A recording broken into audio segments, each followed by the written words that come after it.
Hi everyone, and welcome to Horror Spectator. If you're new here, consider subscribing. We explore the darkest, most chilling real-life horror stories.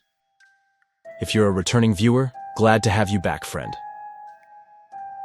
The Appalachian Mountains are as dangerous as they are beautiful. For centuries, the people who live here have told stories, warnings about the things that lurk in the woods. In this video, we're diving into two terrifying, allegedly real-life encounters from people living deep in the Appalachian Mountains. The first starts as a simple family visit, but takes a horrifying turn when something, or someone, tries to lure a man out of his home. The second follows a couple who thought they had finally found their perfect off-grid cabin, only to realize they were being watched the entire time. By the end of these stories, you'll understand why so many people refuse to enter these mountains at night. Remember, viewer discretion is advised.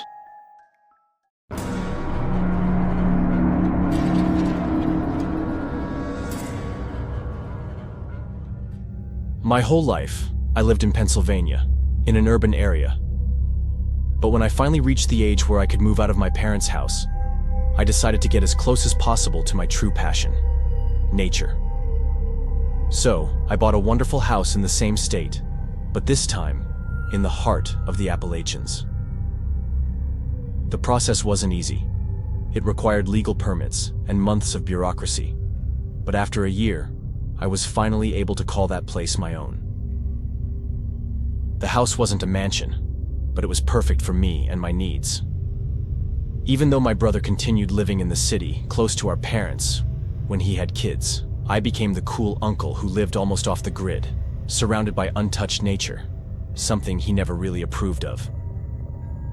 Not that he disliked nature, but the truth is, that part of the country, the Appalachians, always unsettled him. There were so many stories going around, and I could tell they made him uneasy. But over time, with his kids insisting more and more on visiting me, he eventually built up enough confidence to bring them over for a few weekends at my place.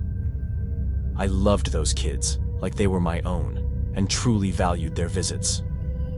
Those were the moments when I broke out of my isolation and had extended contact with the outside world.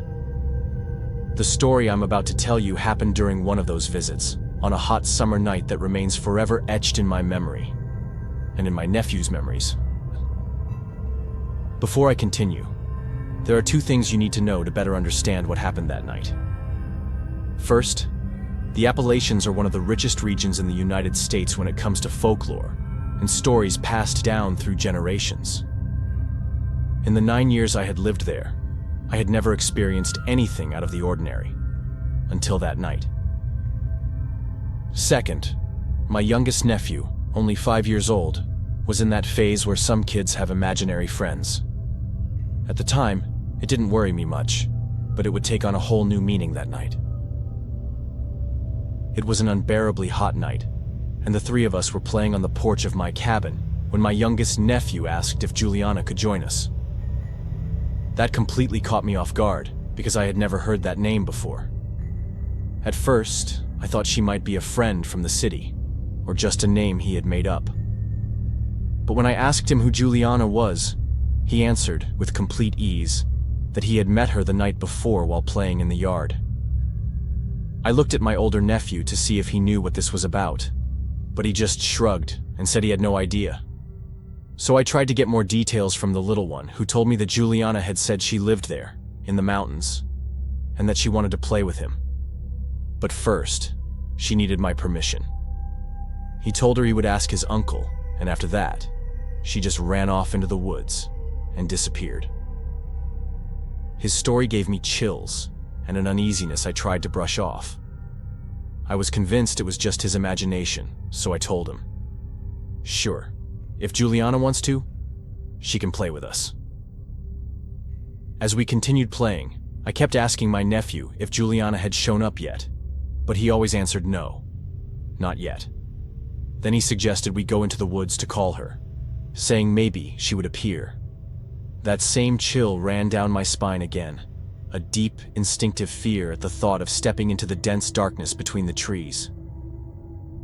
It was already past 10 at night, And even though I never believed in the old stories about that region, I had learned to respect the forest and its rules. One of those rules was never to go out at night, because the one time I did, I felt so uncomfortable that I swore to myself I would never do it again. I refused his idea of going into the woods and told him that if Juliana wanted to, she could come to the porch. But as the minutes passed and it was getting late, I took them inside despite their complaints and waited for them to fall asleep. Before that, I spoke to my older nephew and told him I was going to lock the bedroom door. I reassured him that everything was fine, but that he should only open the door for me. I don't know why I said that, but something inside me felt afraid. And if you want to survive in the Appalachians, you have to listen to your instincts when they tell you something is wrong. It was still early for me, and as usual, I wasn't planning on going to bed before 3 in the morning. So I sat in my chair on the back porch and started reading. Not even 30 minutes had passed when I noticed the forest had gone eerily silent. The wind was blowing lightly, but the night was still hot. Then, from deep within the trees, I heard something that made my blood run cold. A child's voice, humming. By itself, the sound wasn't particularly scary, but in that context, in the middle of the darkness, in such a remote place, it made absolutely no sense. It was bizarre. I froze, unable to move from my chair, staring at the spot where I thought the sound was coming from. Then, I called out loud, trying to make sense of what was happening. My voice, in contrast to the humming, sounded even more unsettling. That's when I saw her. Off in the distance, in the middle of the trees, a little girl playing alone with something on the ground. I was completely baffled, and my instinctive reaction was to go toward her, to check if she was okay, if her parents were nearby, or if maybe it was just a family hiking the trails. It was rare, but sometimes it happened. Before I moved there, the couple who had lived in the cabin found a little boy who had been lost in the woods for 2 weeks. Before leaving, I locked the back door and grabbed my phone. Then, I started walking toward her. As soon as I got close enough for her to see me, she looked at me and bolted into the trees. I ran after her while dialing 911. Nothing had happened yet, but something told me something was about to. I kept running, and then, out of nowhere, I saw the girl jump into a small opening between the rocks. I couldn't fit in there, but I kept calling to her, reassuring her that everything was fine, that nothing would happen to her, that I didn't want to hurt her. I stayed on the phone with the police, who needed to know my exact location. More than that, I needed them to know that I hadn't done anything to this child since I first saw her. It was a safeguard for both her and me. I don't know how long I stood there, trying to get her to come out. The police on the other end kept asking me questions, telling me not to hang up. Then, I heard them say they had just arrived at my house, and that it had been broken into. Everything went blank in my mind, and the only thing I could think of was my nephews. I ran as fast as I could toward the house, my head spinning, imagining the worst possible scenarios. If anything had happened to them, I would never forgive myself for leaving them alone. When I got there, the scene was disturbing, to say the least. The back door, the one I'd just been reading next to, the one I had locked before going after the girl, was completely shattered. The inside of the house was filthy, covered in dirt and mud, but it hadn't rained. The most terrifying part was the walls, completely scratched up, like a wild animal had invaded the house. The worst damage was to the bedroom door where my nephews were. It was nearly destroyed, seconds away from being forced open when the police arrived. I was convinced it was a bear. What else could it be? But then they brought in an expert, someone who specialized in animal attacks. What he said shook me to my core. He was certain it wasn't a bear. In fact, he couldn't identify what had done this. My nephews were horrified. The youngest wouldn't stop crying, and the older one was in shock. A search team was sent to the spot where I had seen the girl disappear. But they found nothing. No girl, no traces of anyone ever being there. I don't know what happened. I have no explanation. But one thing is certain. That little girl was used as bait to lure me out of the house, and the real targets were always my nephews.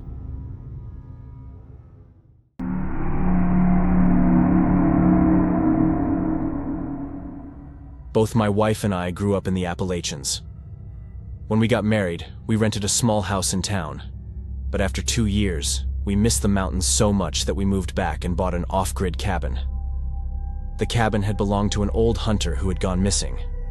After a few years, he was officially declared dead, and the cabin passed to his son, who sold it to us. Since it wasn't meant to be a full-time residence and had been abandoned for years, it needed a lot of work. But both my wife and I had experience renovating houses, and we had managed to buy the land for next to nothing.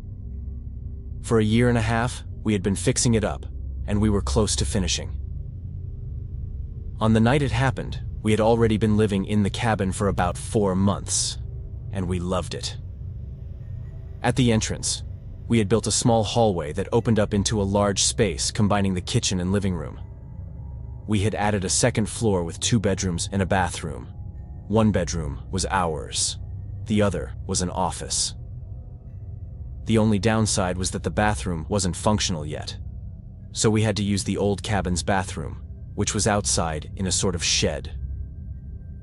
It all happened on July 16th of last year.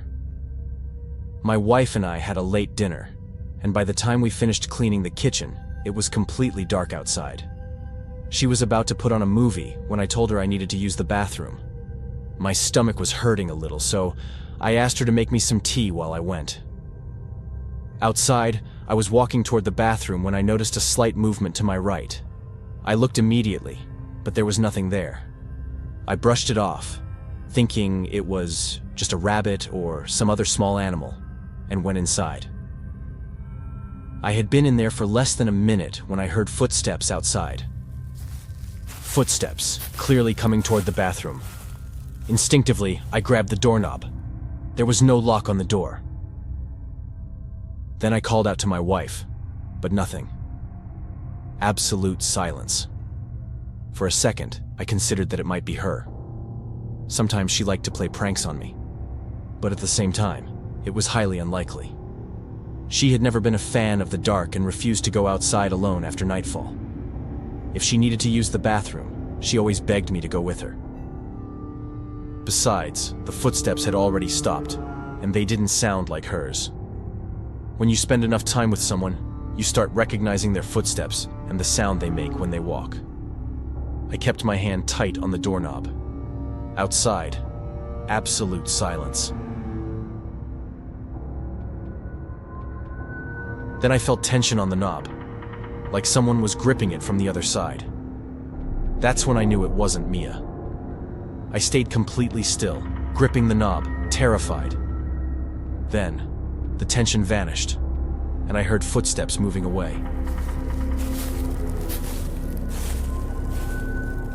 All I could think about was Mia, alone inside the house with the back door unlocked. I called her. I could hear her phone ringing inside the house, but then it went to voicemail. Without thinking twice, I threw the door open and ran straight for the house. Mia was at the window trying to see outside.